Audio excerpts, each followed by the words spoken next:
Good day, sir. This is my assignment.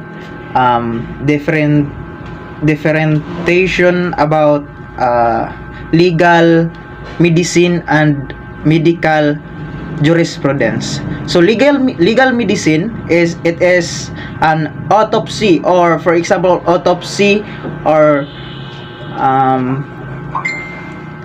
forensic toxicology. So ang example niya is kini mo determine kung kana nga body which is kanusa na siya namatay or unsa iyang gikamatyan. So mao ni ang kuan sa legal medicine.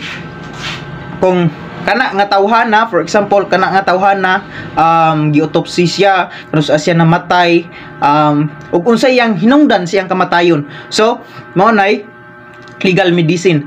And second, while ang medical jurisprudence is mao nay mo process sa papel mo hatod sa ngadto sa korte kung unsay iyang gikamatyan or unsay kuan, mao nay mo turnover dito sa korte.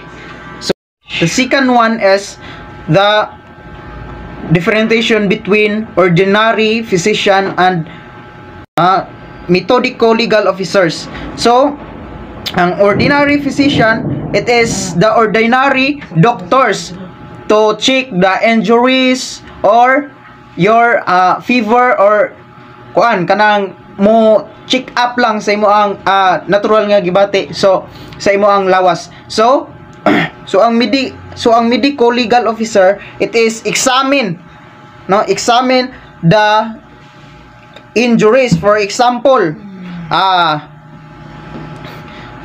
mga forensic examiner or yung mga doktor nga ni alalay sa mga law enforcers. For example sa government